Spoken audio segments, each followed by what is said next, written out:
Russia has officially failed in its winter campaign in Ukraine.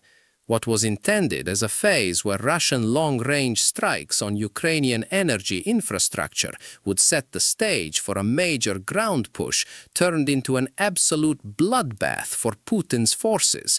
Thousands upon thousands of mangled Russian bodies now litter the fields and roads of Ukraine. And right after that winter bloodbath, Ukraine launched a major counteroffensive that changed everything. Before diving into the main content, comment number 2 if you support Ukraine, number 3 if you support Russia, and number 4 if you love peace. Ukraine cannot afford to become complacent. A lingering threat from Russia still looms, one that will arrive in the spring and will be covered later in this video. Nevertheless, Ukraine's transformation of its own territory into a winter killing field for Russian forces represents a monumental achievement. Russia has felt the full impact of the absolute bloodbath Ukraine created. The numbers are in, and they come straight from Ukraine's commander-in-chief of the armed forces, Alexander Syrsky. He stated, "Over the 3 winter months, we eliminated more enemy soldiers than the enemy managed to bring into its ranks." And that claim is undeniable when you look at the figures. From mid-December 2025 through the end of February 2026, Russia sustained a staggering 92,850 casualties, killed or wounded. Syrsky explained that this equates to an average of 1,031 troops per day, which is the primary reason Russia failed to achieve any meaningful advances during the winter, and why Ukraine secured such deep advantages during a season when Russia believed it would lay the groundwork for a successful 2026 campaign. And it wasn't just manpower that Russia lost in that winter bloodbath. Thousands upon thousands of pieces of Russian equipment were burned out, destroyed, and rendered completely useless for the push Russia hoped to mount in 2026. An additional 322 tanks were lost over those 3 winter months, showing that even with Russia's more limited mechanized assaults, they were still hemorrhaging more than 100 tanks per month. That's far from ideal for a nation refurbishing and rebuilding roughly 400 tanks annually, many of them overhauled T-80s rather than the newer T-90s produced at a rate of about 250 per year. Alongside those massive tank losses, Russia shed 430 armored fighting vehicles during the winter, plus 110 multiple launch rocket systems and 2,967 artillery pieces. Ukraine also neutralized 55 Russian air defense systems, opening safer air corridors for Ukrainian drone and missile strikes deep inside Russia and occupied territories. 5 Russian fixed-wing aircraft were shot down by Ukrainian fire, along with 1 helicopter. Even in the drone domain, Russia lost 65,269 drones that are critically important to their operations in Ukraine. The tally keeps growing. Ukraine also destroyed 65 units of unidentified special equipment during those winter months. On the vehicle front, another 11,927 vehicles vanished from the Russian military forever. These include motorcycles, trucks, and other transport means that Russia increasingly relies on to move troops and supplies after Putin's war inflicted devastating losses on their tank and armored vehicle stockpiles. And Ukraine, a nation with virtually no navy, also performed effectively on the water throughout the winter. They sank 1 ship and 1 submarine, continuing to dismantle the Black Sea Fleet, which has been forced to retreat so far from its former operating bases that it is barely present in the Black Sea anymore. None of this went according to Russia's plan. As the Atlantic Council reported on February 26, Russia had a very specific strategy in mind for the winter months of 2025 and early 2026. Relentless missile and drone barrages plunged Ukrainian civilians into bone-chilling cold and pitch-black darkness as power and heating infrastructure was ravaged. Russia's goal was to freeze Ukraine out, to force its leaders to concede by imposing such an unbearable burden on non-combatants that Ukraine would have no choice but to fold. As the Council noted, Ukraine was supposed to become uninhabitable, a hollowed-out husk of a nation not worth defending, after Russia systematically dismantled everything that made a sovereign Ukrainian state viable in the first place. The ultimate objective is to strip Ukraine of its industrial capacity to defend itself and destroy the basic facilities needed to sustain even a minimal standard of living. Kremlin officials hoped this would break Ukrainian morale and allow Putin to dictate peace terms, the Atlantic Council reported. Yet Russia's winter warfare strategy collapsed. As spring approaches, Ukraine can now use the coming warmer months to rebuild its shattered energy infrastructure and industrial capacity. For Russia, fixating on knocking Ukraine out of the war through terrorizing its population and entire state clearly diverted Kremlin focus from its own military. More than 90,000 Russian troops were killed or wounded in just 3 months of fighting. By comparison, estimates suggest Russia lost roughly 1/6 that number over a decade in Afghanistan from 1979 to 1989. So, well done, Putin, we guess. He managed to create an army even less effective than the one that utterly failed to conquer Afghanistan at the height of Soviet power. And it's not because General Winter finally abandoned Ukraine that things are suddenly better for Russia as spring arrives. Putin now faces a Ukrainian counterpush, which we'll dive into shortly. Moreover, even as warmer weather settles over Ukraine, Russia continues to bleed troops at a horrific rate.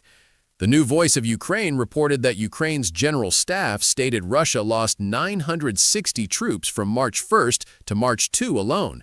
Sure, that's slightly below the winter average of 1,031 per day, but it still hovers around 1,000 troops daily, signaling that the winter bloodbath will stretch into a spring slaughter. Putin might console himself. Losing huge numbers of troops isn't new for my invasion of Ukraine. As long as Russia is seizing territory to offset those losses, the winter bloodbath is worth it. Sorry, Putin, but that's an even bigger problem for Russia. Not only is Russia failing to capture anywhere near the territory needed to justify those losses, but it's also losing occupied ground at such a pace that Ukraine has overtaken Russia in net territorial gains. We'll get to that turning point soon. Before that, consider Russia's territorial gains in December, January, and February. Note that the 92,850 casualties over those 3 months equate to about 30,860 per month.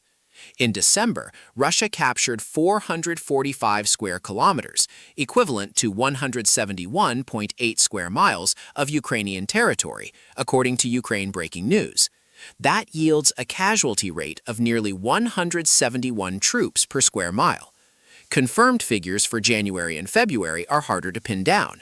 However, per an Institute for the Study of War assessment, Russia managed only 572 square kilometers, 220.85 square miles, from January 1st to February 19. That's roughly 4.4 square miles per day. So a bit of math shows that if Russia maintained that pace through the rest of February, it would have taken another 39.7 square miles. Adding it all up gives about 260.6 square miles seized, in exchange for roughly 61,720 casualties, or 237 casualties per square mile gained. In other words, Russia slowed during the winter and began losing more troops per square mile than the ground it took in Ukraine. That alone justifies calling the winter campaign a Ukrainian victory, especially when Russia's meager gains did nothing to prepare Putin for the spring and summer offensives we'll cover at the end of this video. Yet while Russia struggled for these tiny advances, Ukraine did something Putin never anticipated. It counterattacked. Around early February, Ukraine's air assault forces, key drone units, and ground assault groups conducting search and destroy operations began pushing into gray zones and occupied areas in southern and southeastern Ukraine. A major thrust along the Oleksandrivsk axis unfolded and continues, yielding stunning Ukrainian gains against Russian forces toward Zaporizhia and slowly but steadily toward Crimea. The aim is to completely eliminate Russian groupings, likely small infiltration units holding tenuous footholds in occupied territory, to enable Ukraine to build defensive lines in Zaporizhia and Dnipropetrovsk. Bolstered by Russia's loss of Starlink access, which it had used for drone operations and frontline communications, Ukraine spent February turning what was already a failed Russian winter campaign into a humiliating spectacle Putin may never recover from. How? We'll answer that in just a moment. By February 20, Ukraine had achieved so many breakthroughs that it liberated 300 square kilometers, about 115 square miles, from Russian control in a matter of weeks. Along the way, Ukraine recaptured 8 settlements, now usable as fortified strongpoints and springboards for deeper southern pushes. And that's exactly what Ukraine did. The winter counteroffensive in southern Ukraine delivered even greater results by February 22. Syrskyi reported that Ukraine held 400 square kilometers, 155 square miles, of liberated territory by then, including areas retaken since late January. All of this means 2 things for Russia, the second of which sharper viewers may have spotted from those numbers alone. First, what was supposed to be a Russian winter push into Ukraine morphed into a Ukrainian counteroffensive, even as Russia fed more troops into the meat grinder. Russia not only failed to break Ukrainian defensives, but was forced to watch Ukraine demonstrate how it's done in the south. Second, and more critically, the winter reversal was so profound that for the first time since August 2024's Kursk counteroffensive, Ukraine is now liberating more territory than Russia is seizing. Euromaidan Press reported that the open-source intelligence project Deep State claims Russia captured even less than ISW estimated in January and February. Per Deep State, Russia took 245 square kilometers, 94.5 square miles, in January, followed by a paltry 126 square kilometers, 48.6 square miles, in February. If accurate, that means Ukraine liberated more territory from late January to February 22 than Russia captured over the same span. A bad winter turned catastrophic for Putin. Russia's best-case scenario was a few months of stalemate with minor gains here and there. Instead, Russia faces a robust Ukrainian resurgence in the south, reclaiming territory perhaps 3 times what Putin's weakening, dying forces seized. That bloodbath proved futile. The balance in the Ukraine war has shifted, and it's tilting hard toward Ukraine. Taras Chmut, head of the Comeback Alive Foundation and a member of Ukraine's Defense Procurement Oversight Council, put it that way in a March 1st Facebook post. Russia has failed in its winter battle, and we have won. The first day of spring. The days are getting longer. The weather is warming. Ukraine continues its fight. On the front line, for the first time in many months or perhaps years, we have begun liberating more territory than we are losing. This is the largest-scale de-Russification of Ukraine seen in years. Ukraine turned the winter bloodbath into a full-scale counteroffensive, proving Russia is an increasingly depleted force as Putin tries to set up what was supposed to be a big spring and summer haul for Russian troops. Yet there's a caveat to all this. No matter how impressive Ukraine's winter campaign proved, this is no time for complacency. As noted several times, Russia has big plans for the rest of 2026, though you'll soon learn about the huge question marks hanging over those plans after Ukraine's winter warriors racked up so many gains in the past 3 months. Zelensky himself outlined those plans, noting they begin with escalated Russian missile and drone strikes that Ukraine endured all winter. While Russian ground forces surrendered, or in most cases died in place, Russia maintained its airstrike strategy against Ukrainian cities and energy infrastructure. Zelensky stated that over the 3 winter months, Russia launched 738 missiles, 14,670 guided aerial bombs, and nearly 19,000 attack drones at Ukraine. Among the largest single strikes was one on December 6th involving 700 aerial targets, including more than 50 missiles, all part of the terror campaign discussed earlier. Russia's sole saving grace as the Ukraine war enters spring is its ability to keep bombing from afar, even as its ground troops are pushed back or die in droves. Still, even those missiles and drones won't do much to aid Russian forces against the ground offensive Russia planned. ISW and TVP World have reported on that planned push. Per TVP World, citing more deep state data, Russia is gearing up for a major drive into eastern Ukraine with over 100,000 troops. Interestingly, that's far fewer than the 170,000 Russia deployed just to take Pokrovsk from summer 2025 into early 2026. How Russia expects to tackle the rest of the heavily fortified Donetsk fortress belt, even more reinforced than Pokrovsk, with 70,000 fewer troops, is anyone's guess. Still, 100,000 troops in the east outnumbers most active European armies. ISW added that Russia has begun artillery preparation strikes in eastern Ukraine to pave the way for deeper pushes into Donetsk. Signs also point to intensified efforts toward Zaporizhia and Dnipropetrovsk, as mentioned earlier, for spring and summer 2026. So what Ukraine is doing in the south now may be about liberating ground to prepare for the second prong of Russia's coming offensive. Ukraine's plan might also force Russia to burn more reserves retaking those southern settlements, if Putin's forces can even manage it, further weakening an already smaller Donetsk force compared to what Russia massed for summer 2025. Russia may have grown more ambitious than these signs suggest. Per Zelensky, Russia's plans stretch all the way to 2027, and in a major blow to Putin, Ukraine has obtained those plans, so it knows exactly what Russia intends. We understand that their directions remain the same, occupying the east of our country, specifically Donetsk and Luhansk regions. They definitely want to continue toward Zaporizhia and also toward Dnipro. That's tough for them, but they're eyeing Odessa, Zelensky said on March 2.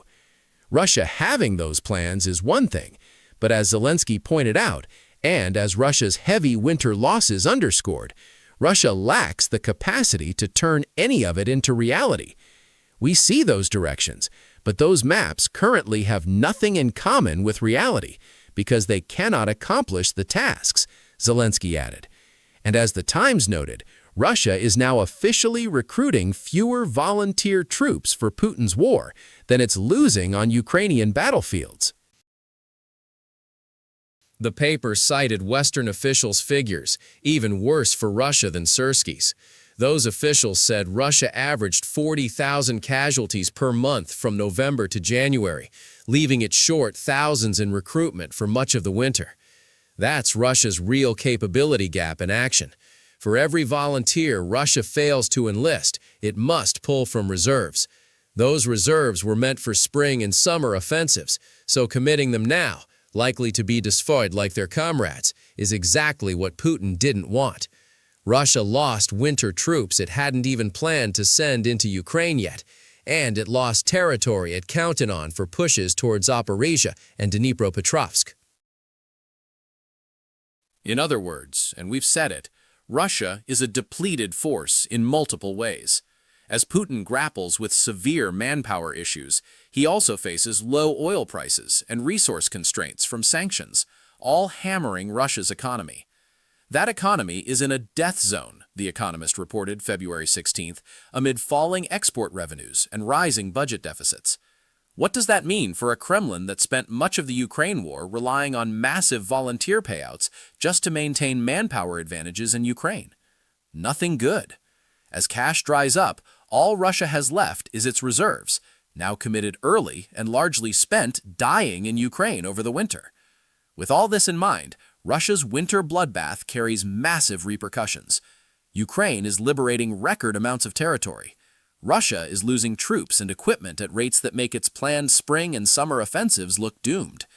Ukraine now knows precisely what Russia wants through 2027, and you can bet everything Ukraine does from here will counter Putin's already wobbling plans. And then there's still the Starlink issue for Russia to overcome. We mentioned it earlier in the video, and it played a huge role in enabling Ukraine's winter counteroffensives. Comment number 2 if you support Ukraine, number 3 if you support Russia, and number 4 if you love peace.